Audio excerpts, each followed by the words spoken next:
Hi മക്കളെ, അപ്പോൾ നമ്മുടെ +1 എക്സാം കഴിഞ്ഞു, മോഡൽ എക്സാം കഴിഞ്ഞു. അപ്പോൾ എങ്ങനെയുണ്ടായിരുന്നു എക്സാം? നിങ്ങളുടെ ഒരു അഭിപ്രായം നിങ്ങൾ പറ. നിങ്ങൾക്ക് ചിലപ്പോൾ ചില ക്വസ്റ്റ്യൻസൊക്കെ റിപ്പീറ്റഡ്, അതായത് നേരത്തെ പ്രീവിയസ് ഇയർ ക്വസ്റ്റ്യൻ എങ്ങനെയാണോ ചോദിച്ചിരുന്നത് ആ മോഡലിൽ തന്നെ ചോദിച്ചിട്ടുള്ള ക്വസ്റ്റ്യനാണ്. ചില ക്വസ്റ്റ്യനൊക്കെ ഒരു മാറ്റവും ഇല്ലാതെ എങ്ങനെയാണോ ഇത് പണ്ട് പ്രീവിയസ് ഇയർ ക്വസ്റ്റ്യൻ PYQ ചോദിച്ചത് അതുപോലെ തന്നെ ചോദിച്ചിട്ടുണ്ട്. ചില ചാപ്റ്ററിലേക്ക് ചോദ്യങ്ങൾ വളരെ സിമ്പിളാണ്, പക്ഷെ ചില ചോദ്യങ്ങൾ ഒരുപാട് ബുദ്ധിമുട്ടാണെന്ന് പറയാൻ പറ്റില്ല. പക്ഷേ നമ്മൾ ഇതുവരെയും ചോദിച്ചിട്ടുള്ള മോഡലിൽ നിന്ന് മാറി ചോദിച്ചിട്ടുള്ള 1-2 ചോദ്യങ്ങളുണ്ട്. പക്ഷേ അങ്ങനത്തെ ചോദ്യങ്ങളും വേണം എന്ന് അഭിപ്രായമുള്ള ഒരാളാണ് ഞാൻ. കാര്യം കൺസെപ്റ്റ് മനസ്സിലായവർക്ക് മാത്രം ആൻസർ ചെയ്യാൻ പറ്റുന്ന കുറച്ച് ചോദ്യങ്ങളുണ്ട്. ഒരു 2-3 ചോദ്യങ്ങൾ അല്ലെങ്കിൽ ഒരു 4 ചോദ്യങ്ങൾ ഏകദേശം ആ മോഡൽ ചോദ്യങ്ങളുണ്ട്. അപ്പോൾ അവർക്ക് ആ ചാപ്റ്ററിൻ്റെ കൺസെപ്റ്റ് മനസ്സിലായിട്ടുണ്ടെങ്കിൽ കൃത്യമായിട്ട് ആൻസർ എഴുതാൻ പറ്റുന്ന ചോദ്യങ്ങളാണ്. ഓക്കെ അല്ലേ? അപ്പോൾ നമുക്ക് ചെയ്യാം. അപ്പോൾ നിങ്ങൾക്ക് ഇതൊരു ഡീറ്റെയിൽഡ് ആൻസർ കീ ഡിസ്കഷൻ അല്ല, ഒരു ക്വസ്റ്റ്യൻ ചെയ്യേണ്ട രീതി അല്ലെങ്കിൽ ക്വസ്റ്റ്യൻ ചെയ്യേണ്ട മെത്തേഡ് എങ്ങനെയാണെന്ന് പറഞ്ഞു തരുള്ളൂ. നിങ്ങൾ ട്രൈ ഔട്ട് ചെയ്യുക. കാര്യം ഈ എക്സാമിൻ്റെ ഇടയ്ക്ക് നമ്മൾ ഡീറ്റെയിൽഡ് ആൻസർ കീ ഡിസ്കഷൻ നൽകുന്നത് അത്ര രസമുള്ള പരിപാടിയല്ല. കാര്യം നിങ്ങൾക്ക് ബാക്കി സബ്ജക്റ്റുകളൊക്കെ പഠിക്കാനുണ്ടാവും. അപ്പോൾ നമ്മൾ ഇന്ന് ചെയ്യാൻ പോകുന്നത് ഒരു ആ എക്സാം ആ ക്വസ്റ്റ്യൻസ് എങ്ങനെ വർക്കൗട്ട് ചെയ്യണം, അല്ലെങ്കിൽ എങ്ങനെയാണ് ആ ക്വസ്റ്റ്യൻ വർക്കൗട്ട് ചെയ്യേണ്ടത്, അല്ലെങ്കിൽ ആ ക്വസ്റ്റ്യനിലേക്ക് എങ്ങനെ എത്തും എന്നുള്ളതാണ് നമ്മൾ പറയാൻ പോകുന്നത്. ഓക്കെ അല്ലേ? അപ്പോൾ ഫസ്റ്റ് ക്വസ്റ്റ്യൻ നോക്കാം. നമ്മുടെ ആദ്യത്തെ question, find the equation of A circle passing through 0 0 10 0 0 4 എന്നാണ് പറഞ്ഞിരിക്കുന്നത്. അവിടെ നമ്മൾ ശ്രദ്ധിക്കേണ്ടത് എന്താണെന്ന് വെച്ച് കഴിഞ്ഞാൽ, നമ്മൾ സർക്കിളിൻ്റെ ഇക്വേഷൻ അറിയാം, x - h² + y - k² = r². അതിൻ്റെ അകത്തേക്ക് ആദ്യം ഈ പോയിന്റ് ഇട്ട് കൊടുക്കുക, അത് കഴിഞ്ഞ് അടുത്ത 10 0 ഇട്ട് കൊടുക്കുക, എക്സിനും വൈക്കും പകരം അടുത്തത് ഈ പോയിന്റ് ഇട്ട് കൊടുക്കുക. അപ്പോൾ നമുക്ക് 3 ഇക്വേഷൻസ് കിട്ടും. 3 ഇക്വേഷൻസ് പരസ്പരം സോൾവ് ചെയ്തെടുത്തു കഴിഞ്ഞാൽ നമുക്ക് ആൻസർ ആവും. കേട്ടല്ലോ? അപ്പോൾ അത് ട്രൈ ഔട്ട് ചെയ്യുക. അത് ഇതുവരെയും ചോദിക്കാത്തൊരു മോഡൽ ക്വസ്റ്റ്യൻ ആണ്. ഇതുവരെ അങ്ങനെ ചോദിച്ചിട്ടില്ല ആ ക്വസ്റ്റ്യൻ. അടുത്ത ക്വസ്റ്റ്യൻ വളരെ സിമ്പിളാണ്. A and B are 2 events such that repeated question ആണ്. P of A equal to P of A complement equal to 0.46, P of B equal to 0.69, P of A equal to 0.88 എന്ന് തന്നിട്ടുണ്ട്. Find P of A and P of A intersection B. P of A കണ്ടുപിടിക്കാൻ ഇതെടുക്കാൻ നമുക്ക്. എന്നിട്ട് ഏത് equation കൊടുക്കണം? P of A equal to 1 - P of A complement എന്ന് പറയുന്ന ഈ ഇക്വേഷൻ കൊടുത്താൽ നമുക്ക് ആൻസറിലേക്ക് എത്താം. പിന്നെ P of A intersection B എന്ന് പറയുന്നത് P of A യൂണിയൻ ബിയുടെ ഇക്വേഷൻ വെച്ച് നമുക്ക് P of A intersection B കണ്ടുപിടിക്കാം. ഏതായിരുന്നു? P of A union B = P of A + P of B - P of A intersection B എന്ന് പറയുന്ന equation. പിന്നെ അടുത്ത ക്വസ്റ്റ്യൻ കുറച്ച് നാളായിട്ട് ചോദിക്കാത്തൊരു ക്വസ്റ്റ്യൻ ആണ്. P of A intersection B complement. അതെങ്ങനെ ചെയ്യണമെന്ന് പറഞ്ഞാൽ P of A intersection B complement എന്ന് പറയുന്നത് P of A - P of A intersection B. ഈ ഒരു ഇക്വേഷൻ ഉപയോഗിച്ച് ചെയ്യണം. പണ്ട് ഒരുപാട് തവണ ചോദിച്ചിട്ടുള്ളൊരു ക്വസ്റ്റ്യനാണ്, കുറച്ച് നാളായിട്ട് കാണാത്തൊരു ക്വസ്റ്റ്യൻ ആയിരുന്നു, ഇപ്പോൾ കണ്ടു. ഓക്കെ, അപ്പോൾ അടുത്ത question, find the first derivative of the function f of x = sin x. First derivative സാധാ ചെയ്യുന്ന പോലെ sin x തന്നെയാണ് ചോദിച്ചിരിക്കുന്നത്. റിപ്പീറ്റഡ് ക്വസ്റ്റ്യൻ ആണ്. മറ്റേ limit h → 0 f of x + h - f of x / h ആ ഇക്വേഷൻ ഉപയോഗിച്ച് ചെയ്യുക. പിന്നെ ചെയ്യാനുള്ള ക്വസ്റ്റ്യൻ എന്ന് പറഞ്ഞാൽ കൺസിഡർ ദ എക്സ്പാൻഷൻ. ഇത് എക്സ്പാൻഡ് ചെയ്യാൻ ഈ എക്സ്പാൻഡ് ചെയ്യേണ്ട, അത് കൺസിഡർ ചെയ്യുക എന്നുള്ളതാണ് ചോദിച്ചിട്ടുള്ളത്. അടുത്ത ക്വസ്റ്റ്യൻ എന്താണ്? Which of the following is the sum of the coefficient of the expansion. ഇതിൻ്റെ അകത്ത് ഈ കോഎഫിഷ്യൻറ്റുകളുടെ അല്ലെങ്കിൽ സം ഓഫ് ദ കോഎഫിഷ്യൻസ് ഏതൊക്കെയാണെന്നാണ് ചോദിച്ചേക്കുന്നത്. അപ്പോൾ നമ്മൾ നോക്കേണ്ടത് എന്താണെന്ന് വെച്ച് കഴിഞ്ഞാൽ, ഇവിടുത്തെ കോഎഫിഷ്യൻറ്റുകൾ വരാൻ ചാൻസ് ഉള്ളത് നോക്കിയേ, 10C0 മുതൽ 10C1 10C2 10C3 etcetera 10C എത്രയാണ് 10 വരെയും വരും. അത് സെപ്പറേറ്റ് എഴുതി ആഡ് ചെയ്യുക. അപ്പോൾ ഏകദേശം എനിക്ക് തോന്നുന്നു 1024 ആൻസർ വരുമെന്ന് തോന്നുന്നു. ട്രൈ ചെയ്ത് നോക്കുക.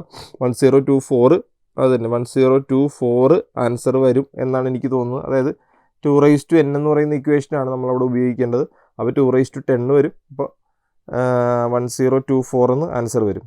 Find the third term of the above expansion. അപ്പോൾ തേർഡ് ടേമായിട്ട് നിങ്ങൾക്ക് എഴുതാൻ അറിയില്ലെങ്കിൽ നിങ്ങളിത് എക്സ്പാൻഡ് ചെയ്ത് ഫസ്റ്റ് 3 ടേംസ് എഴുതുമല്ലോ. ഇപ്പോൾ തേർഡ് ടേം പർട്ടിക്കുലറായിട്ട് നിങ്ങൾക്ക് എഴുതാൻ പറ്റുന്നുണ്ടെങ്കിൽ നിങ്ങൾ ഫസ്റ്റ് 3 ടേംസ് എഴുതുമല്ലോ. ആ ഫസ്റ്റ് 3 ടേംസ് ഒരു കണ്ടിന്യൂസ് ആയിട്ട് എഴുതി പോയിട്ട് തേർഡ് ടേം എഴുതിയാലും മതി. ഓക്കെ അല്ലേ? അപ്പോൾ ആ മോഡലിൽ നിങ്ങൾക്ക് എഴുതാവുന്നതാണ്. അത്ര ബുദ്ധിമുട്ടുള്ള ഒരു ക്വസ്റ്റ്യൻ അല്ല. പിന്നെ ഐയുടെ പവർ കണ്ടുപിടിക്കാൻ ചോദിച്ചിട്ടുള്ളൊരു ചോദ്യം, I raised to 200 in A plus I B form. അപ്പോൾ ഐയുടെ പവർ കണ്ടുപിടിക്കാൻ 4 കൊണ്ട് ഡിവൈഡ് ചെയ്യുക, റിമൈൻഡർ എന്താണോ വരുന്നത് അത് ഉപയോഗിച്ച് ചെയ്യുക. അടുത്ത question, consider the complex number Z1 equal to 4 + 3i, Z2 equal to എന്ന് പറയുന്ന ഒരു ഇക്വേഷൻ തന്നിട്ടുണ്ട്. അപ്പോൾ അവിടെ ശ്രദ്ധിക്കാനുള്ളത്, ഇവിടെ Z1നെ i കൊണ്ട് മൾട്ടിപ്ലൈ ചെയ്യുക, അപ്പോൾ നമുക്ക് വേറൊരു കോംപ്ലക്സ് നമ്പർ കിട്ടും. അതാണ് Z2 എന്ന് പറയുന്ന കോംപ്ലക്സ് നമ്പർ. Z1നെ i കൊണ്ട് മൾട്ടിപ്ലൈ ചെയ്യുക, അപ്പോൾ Z2 കിട്ടും.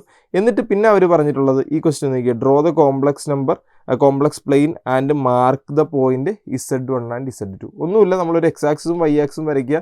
ഇവിടെ നമ്മൾ റിയൽ പാർട്ടുകളാണ് മാർക്ക് ചെയ്യുന്നത്, ഇവിടെ ഇമാജിനറി പാർട്ടുകളാണ് മാർക്ക് ചെയ്യുന്നത്. ഇപ്പോൾ മാർക്ക് ചെയ്യേണ്ടത് എങ്ങനെയാണെന്ന് പറഞ്ഞാൽ, ഇപ്പോൾ 4 + 3i മാർക്ക് ചെയ്യേണ്ടത് ഇതിൻ്റെ റിയൽ പാർട്ട് 4ഉം ഇമാജിനറി പാർട്ട് 3ഉം ആണ്. അപ്പോൾ നമ്മൾ സാധാരണ ഒരു പോയിന്റ് മാർക്ക് ചെയ്യുന്ന പോലെ 4-3 അവിടെ മാർക്ക് ചെയ്യുക, 4-3 ഇവിടെ അങ്ങോട്ട് മാർക്ക് ചെയ്യുക, ഇത്രേ ഉള്ളൂ. അതുപോലെ Z2 എന്താണോ കോംപ്ലക്സ് നമ്പർ കിട്ടിയത് അതങ്ങോട്ട് മാർക്ക് ചെയ്യുക എന്നുള്ളതാണ്. അടുത്തത്, which of the following is false. ഇതിലേതാണ് ഫോൾസ് എന്നാണ് ചോദിച്ചേക്കുന്നത്. ഇത് കറക്റ്റാണ്. 0.1 0യ്ക്കും 1നും ഇടയ്ക്കാണ്. ഇത് കറക്റ്റ് അല്ല, കാര്യം ഇത് കണ്ടിന്യൂസ് ആണ്, ഇത് ഓരോ പോയിന്റുകളാണ് തന്നിട്ടുള്ളത്. X element of n x less than 0 ഇത് കറക്റ്റാണ്. X such that x element of n x² equal to 25. X natural number ആകുമ്പോൾ ഇതും കറക്റ്റാണ്. അപ്പോൾ കറക്റ്റ് അല്ലാത്ത ഏതാണ്? ബി ആണ്. ഓക്കെ അല്ലേ? അടുത്ത, draw the appropriate when diagram. പിന്നെ ഒരു വെൻ ഡയഗ്രാം വരയ്ക്കാനുള്ളൊരു ബേസിക് ക്വസ്റ്റ്യൻ, അത് നിങ്ങൾക്ക് ചെയ്ത് നോക്കാൻ പറ്റുന്ന ക്വസ്റ്റ്യൻ ആണ്. ഓക്കെ അല്ലേ? അടുത്ത 7ാമത്തെ ക്വസ്റ്റ്യൻ. ഇതാണ് പിന്നെയും നിങ്ങളെ ഒന്ന് കുഴപ്പിച്ചിട്ടുണ്ടാകുന്ന ഒരു ചോദ്യം അല്ലേ? അധികം കുഴപ്പിക്കേണ്ട ഒരു സാധനമല്ല.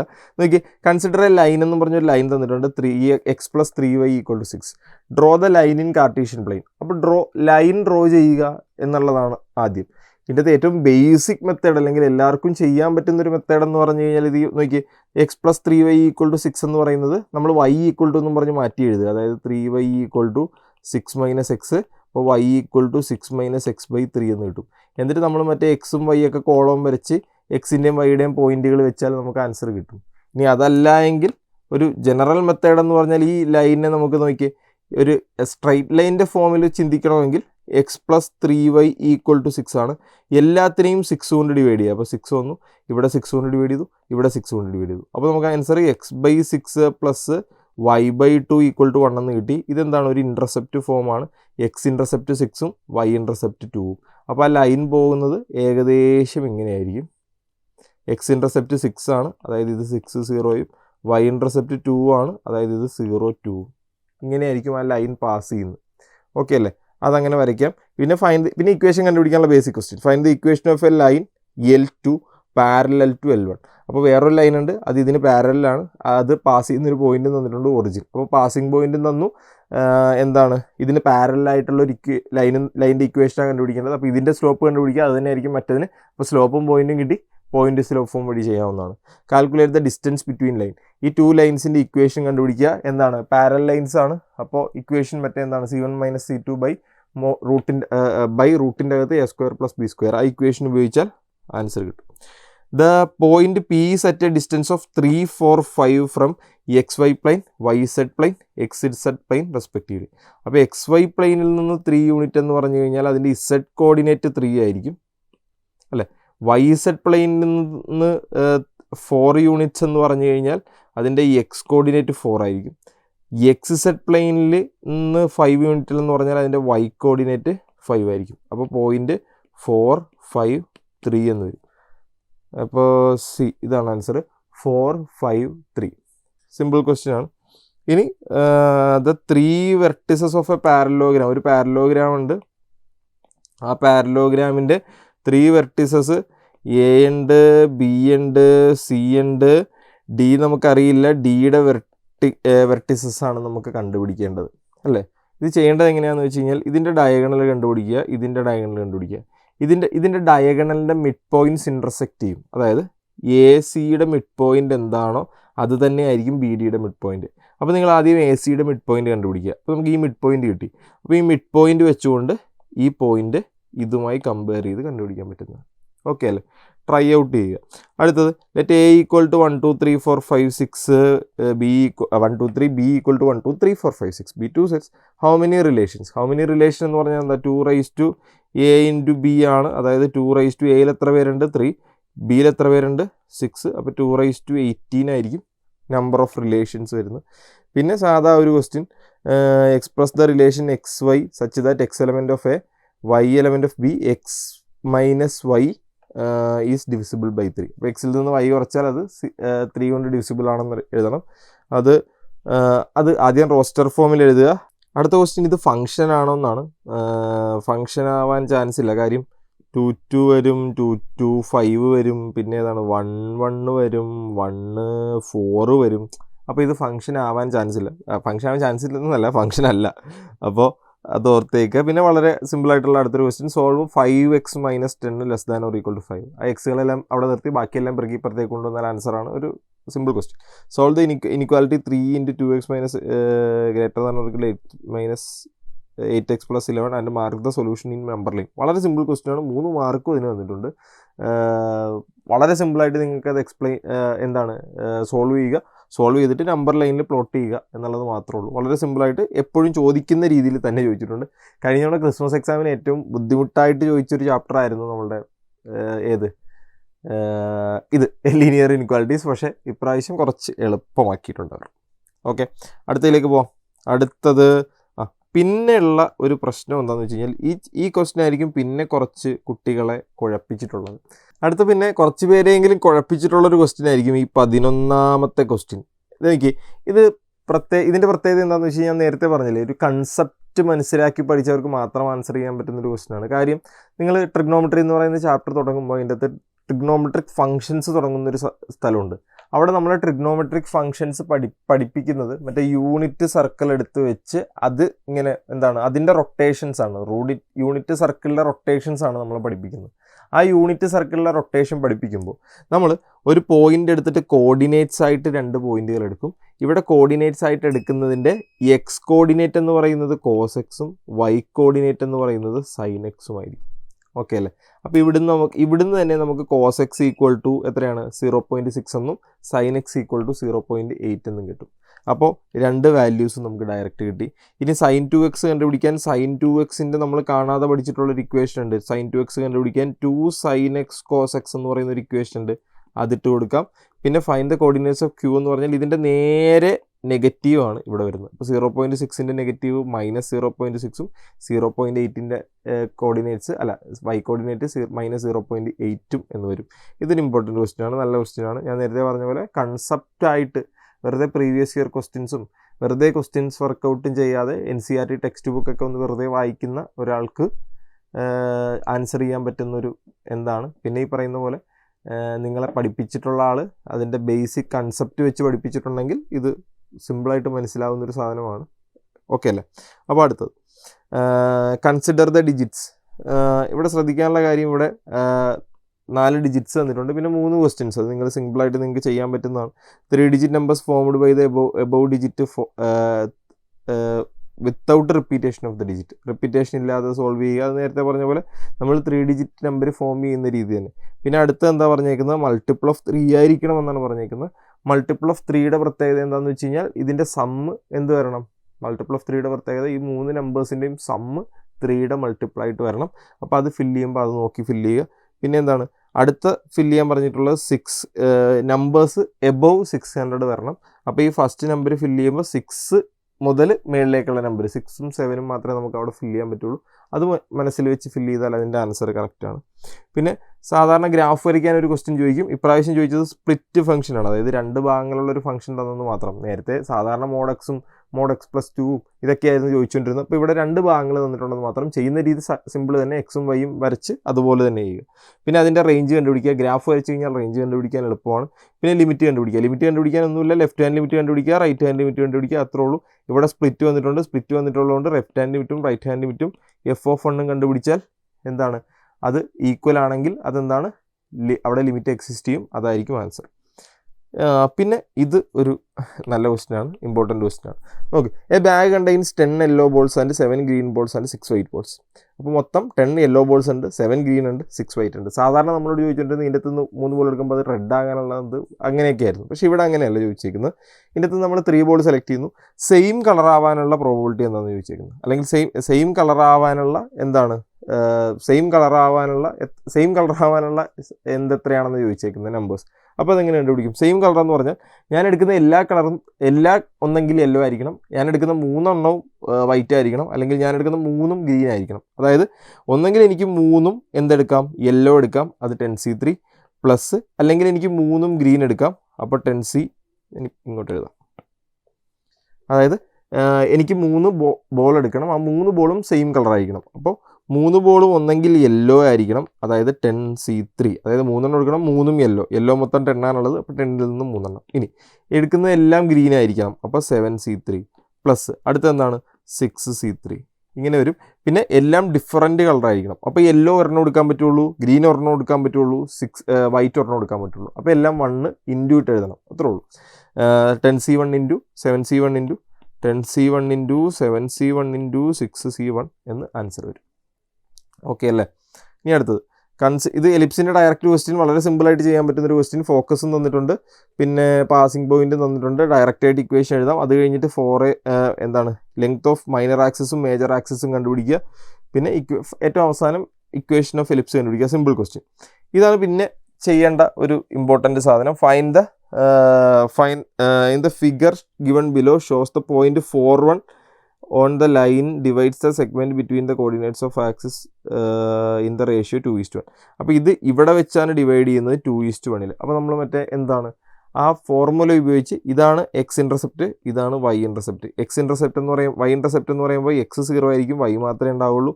ഇവിടെ എക്സ് മാത്രമേ ഉണ്ടാവുള്ളൂ, വൈ ഇൻ്റർസെപ്റ്റ് 0 ആയിരിക്കും. അപ്പോൾ ഇത് നമ്മൾ റേഷ്യോയുടെ ഇക്വേഷൻ വഴി ചെയ്യണം. mx1 + nx2 mx2 + nx1/m + n, ആ ഫോർമുല ഉപയോഗിച്ച് ചെയ്താൽ മാത്രമേ നമുക്ക് ആൻസർ കിട്ടുള്ളൂ. അത് ഉപയോഗിച്ച് ചെയ്യാൻ നോക്കും. പിന്നെ sec² 2 - tan² 2 എത്രയാണ്? ഇവിടെ മറ്റേ equation sec² x - tan² x 1 അല്ലേ? അപ്പോൾ sec²ൻ്റെ അകത്ത് എന്ത് വന്നാലും 1 ആണ്. sec² 2 - tan² 2 എത്രയാണ്? 1 ആണ്. പിന്നെ which of the following is the domain of the function sec x. അപ്പോൾ അത് നിർബന്ധമായിട്ട് പഠിച്ചിരിക്കേണ്ട ഒരു സാധനമാണ്. നമ്മൾ ഡൊമൈനും റേഞ്ചും പഠിക്കുമ്പോൾ പഠിച്ചിരിക്കേണ്ട കാര്യമാണ്. ഇവിടുത്തെ sec xൻ്റെ ഡൊമൈൻ ചോദിക്കുമ്പോൾ ഇതാണ് sec xൻ്റെ ഡൊമൈൻ വരുന്നത്. r - 2n + 1 π/2 n/2 2n + 1 π/2 where n element of z, അതായത് n ഇൻറ്റിജർ ആയിരിക്കണം എന്നാണ് പറഞ്ഞിട്ടുള്ളത്. ഇനി അടുത്ത ട്രിഗ്നോമെട്രിയിൽ നിന്ന് ചോദിച്ചിട്ടുള്ളത് വളരെ റിപ്പീറ്റഡ് പ്രീവിയസ് ഇയർ ക്വസ്റ്റ്യൻ. ഇത് ഒരുപാട് തവണ റിപ്പീറ്റ് ചെയ്തിട്ടുള്ളതാണ്. ഈ tan 3x tan 2x tan x = tan 3x - tan 2x - tan x. ഇതെങ്ങനെ ചെയ്യണമെന്ന് വെച്ച് കഴിഞ്ഞാൽ tan 3xനെ നമ്മൾ tan 2x + x എന്ന് എഴുതും, എന്നിട്ട് tan x + 5 വെച്ച് എക്സ്പാൻഡ് ചെയ്യും. അപ്പോൾ നമുക്ക് ചെയ്യാൻ പറ്റും. അടുത്തത് രണ്ടാമത്തത് cos a - cos b form കൊടുക്കുക. cos a - cos b form കൊടുക്കുക, അതായത് -2 sin a + b/2 sin a - b/2 ആ ഫോം. പിന്നെ ലിമിറ്റൊക്കെ വളരെ സിമ്പിളാണ്. നിങ്ങൾ നോക്കിയാൽ ഡയറക്റ്റ് ചോദ്യങ്ങളാണ് എല്ലാം തന്നിട്ടുള്ളത്. ഇവിടെ x² - 4/x - 2 വരും. അപ്പോൾ ഇട്ട് കൊടുത്താൽ നമുക്ക് 0/0 വരും. അപ്പോൾ മുകളിൽ x + 2 × x - 2 x + 2 x + 2 × x - 2/x - 2 രണ്ടും ക്യാൻസൽ ആയിട്ട് പോകും. ഇത് നമ്മളുടെ ബേസിക് റിസൾട്ട്. പിന്നെ ഡെറിവേറ്റീവ് ഒക്കെ നോക്കി ഡയറക്റ്റ് ഡെറിവേറ്റീവ് എടുക്കാം. 2x + 1ൻ്റെ ഡെറിവേറ്റീവ് എടുക്കാം. ഇവിടെ കോഷ്യൻ റൂൾ കൊടുത്ത് ഡെറിവേറ്റീവ് എടുക്കുക, അല്ലെങ്കിൽ അതന്നെ കോഷ്യൻ റൂൾ വെച്ച് ഡെറിവേറ്റീവ് എടുത്താൽ മതി. പിന്നെ മീഡിയൻ കണ്ടുപിടിക്കാനുള്ള ഒരു ജസ്റ്റ് ഇക്വേഷൻ. പിന്നെ എല്ലാ തവണയും ചോദിക്കുന്ന പോലെ സ്റ്റാൻഡേർഡ് ഡീവിയേഷൻ കണ്ടുപിടിക്കാനുള്ള ഒരു ബേസിക് ക്വസ്റ്റ്യൻ. ഈ ഭാഗം സെറ്റാണ് നിങ്ങൾക്ക്. ഈ ഭാഗത്തു നിന്ന് തന്നെ നിങ്ങൾക്ക് എല്ലാ ക്വസ്റ്റ്യനുകളും ആൻസർ ചെയ്താൽ നല്ല മാർക്ക് കിട്ടും. ഇവിടെ നോക്കി മാർക്കൊന്ന് നോക്കി, ഇതെല്ലാം നിങ്ങൾക്ക് തെറ്റിക്കാൻ പറ്റാത്ത, അതായത് നിങ്ങൾ പ്രീവിയസ് ഇയർ ക്വസ്റ്റ്യൻ ചെയ്തു പോയിട്ടുണ്ടെങ്കിൽ നിങ്ങൾക്ക് എല്ലാം ആൻസർ ചെയ്യാൻ പറ്റുന്നൊരു സെഷനാണിത്. നോക്കി എല്ലാം ആൻസർ ചെയ്യാൻ പറ്റും. അപ്പോൾ ഈ ഒരു ഭാഗം തന്നെ നിങ്ങൾക്ക് ഫുള്ള് സ്കോർ ചെയ്താൽ തന്നെ നല്ല മാർക്ക് ഉണ്ടാവും. പിന്നെ സ്റ്റാൻഡേർഡ് ഡീവിയേഷൻ കണ്ടുപിടിക്കാനുള്ള ഒരു ഡയറക്റ്റ് ക്വസ്റ്റ്യൻ. പിന്നെ GPയുടെ ഒരു ചോദ്യം വന്നിട്ടുണ്ട്. അതും ഡയറക്റ്റാണ്. കോമൺ റേഷ്യോയും ഫസ്റ്റ് ടേം തന്നിട്ടുണ്ട്. ഫസ്റ്റ് 3 ടേംസ് എഴുതാൻ ചോദിച്ചിട്ടുണ്ട്. പിന്നെ which term of the GP is 1536 എന്ന് കണ്ടുപിടിക്കാനുള്ളതാണ്. പിന്നെ sum of first 3 terms of the GP is 16 and sum of next 3 terms is 128. Determine the first term and common ratio. അതാണ് കുറച്ച് ചെയ്യാനുള്ളത്. അപ്പോൾ സം ഓഫ് ഫസ്റ്റ് ടേം എന്ന് പറയുന്നത് AR + A + AR + AR² എന്ന് എടുക്കുക. അടുത്ത നെക്സ്റ്റ് ടേംസ് തൊട്ടടുത്ത് എടുക്കുക. എന്നിട്ട് അതിൻ്റെ ഈ കോമൺ പോയിന്റുകളൊക്കെ എടുത്ത് പുറത്തേക്ക് വെച്ച് ക്യാൻസലൊക്കെ ചെയ്ത് കഴിഞ്ഞ് കഴിഞ്ഞാൽ നിങ്ങൾക്ക് ആൻസർ കിട്ടാവുന്നതാണ്. അപ്പോൾ ഞാൻ നേരത്തെ പറഞ്ഞതുപോലെ നിങ്ങൾ എക്സാം എങ്ങനെയുണ്ടായിരുന്നു എന്ന് ചോദിച്ചു കഴിഞ്ഞാൽ എക്സാം വലിയ കുഴപ്പമില്ലായിരുന്നു. വലിയ കുഴപ്പമില്ലായിരുന്നു. ഒരു 70% നല്ല എല്ലാവർക്കും എഴുതാൻ പറ്റുന്ന ചോദ്യങ്ങളാണ്. ഒരു 70% എല്ലാവർക്കും പഠിച്ചു പോയി കഴിഞ്ഞാൽ എല്ലാവർക്കും എഴുതാൻ പറ്റുന്ന ചോദ്യങ്ങളാണ്. പിന്നെ ഒരു 30% ടഫാണെന്നല്ല പറയുന്നത്, 30% അങ്ങനെ അത്ര ആലോചിക്കേണ്ട സാധനങ്ങളല്ല, പക്ഷെ കൺസെപ്റ്റ് ഓറിയൻറ്റഡ് ആണ് വന്നിട്ടുള്ളത്. അതായത് എന്താണോ നിങ്ങളുടെ ടെക്സ്റ്റ് ബുക്കിലുള്ളത് ആ ടെക്സ്റ്റ് ബുക്കിലുള്ളതുമായി ബന്ധപ്പെട്ട കറക്റ്റ് ചോദ്യങ്ങളാണ് വന്നിട്ടുള്ളത്. അപ്പോൾ അതൊന്ന് കൃത്യമായി മനസ്സിലാക്കി പഠിച്ചവർക്ക്, അല്ലെങ്കിൽ മനസ്സിലാക്കി കുട്ടികളെ പഠിപ്പിച്ചവരാരൊക്കെയാണ് അവർക്ക് മാത്രം മനസ്സിലായിട്ടുള്ളൊരു സെഷനായിരിക്കും അത്, ആ ക്വസ്റ്റ്യനുകൾ. എന്നാലും നല്ലൊരു എക്സാം ആയിരുന്നു. പക്ഷേ ഇത് വലിയ കുഴപ്പമില്ലാത്ത ക്വസ്റ്റ്യൻ പേപ്പറാണ്. അപ്പോൾ നമുക്ക് അത്ര നമ്മൾ ഇത് ക്വസ്റ്റ്യൻ പേപ്പർ കാണുമ്പോൾ നമുക്ക് മനസ്സിലാകുന്ന കാര്യം എന്താണെന്ന് വെച്ച് കഴിഞ്ഞാൽ നമ്മൾ അത്ര ഹെവി ടൈപ്പ് ക്വസ്റ്റ്യനുകളൊന്നും ഫൈനൽ എക്സാമിന് പ്രതീക്ഷിക്കേണ്ട. നമ്മളൊരു ബേസിക് രീതി എന്തായാലും ഫോളോ ചെയ്തിരിക്കണം. അതായത് ഒരു ചാപ്റ്ററിലെ ബേസിക് ക്വസ്റ്റ്യൻസ് എന്തായാലും നിങ്ങൾ ചെയ്തിരിക്കണം. കാര്യം ആ ലാസ്റ്റ് സെഷനൊക്കെ വന്നാൽ നിങ്ങൾക്ക് മനസ്സിലാവും ബേസിക് തന്നെയാണെല്ലാം. അപ്പോൾ ഒരു ചാപ്റ്ററിലെ പ്രീവിയസ് ക്വസ്റ്റ്യൻ എല്ലാം നിങ്ങൾ പക്കയാക്കുക. പ്രീവിയസ് ക്വസ്റ്റ്യനിൽ നിന്നാണ് ഒരുപാട് ചോദ്യങ്ങൾ വന്നിട്ടുള്ളത്, ഒരുപാട് ചോദ്യങ്ങൾ. അത് പക്കയാക്കുക. ബാക്കിയൊക്കെ സെറ്റാണ്. പിന്നെ ഒരു 3 ക്വസ്റ്റ്യനുകൾ മാത്രമാണ് എന്ത് വരുന്നത്, നമുക്കൊരു പ്രശ്നങ്ങൾ വരുന്നത്. ബാക്കി പ്രീവിയസ് ഇയർ ക്വസ്റ്റ്യനാണ് എല്ലാം. അപ്പോൾ അത്ര പ്രശ്നമുള്ള ഒരു എക്സാം അല്ല ഇത്. നന്നായിട്ട് പഠിച്ചാൽ നമുക്ക് നല്ല മാർക്ക് ഫൈനൽ എക്സാമിന് മേടിക്കാം. ഏകദേശം മോഡൽ എക്സാം പോലെയൊക്കെ തന്നെ ആയിരിക്കും നമുക്ക് ഫൈനൽ എക്സാമും. അതല്ലാതെ ഒരുപാടൊന്നും ടഫാക്കില്ല. ഏകദേശം ഈ മോഡൽ തന്നെയായിരിക്കും. ഓക്കെ അല്ലേ? ഓക്കെ, അപ്പോൾ ബാക്കിയുള്ള സബ്ജക്റ്റുകൾ പഠിക്കുക. അപ്പോൾ ഇനി അടുത്ത ലൈവുകളൊക്കെ ആയിട്ട് നമുക്ക് കാണാം. ഇനി നമ്മൾ തകർക്കാൻ പോകുമല്ലേ. അപ്പോൾ ഓക്കെ, ബൈ, ലവ് യു.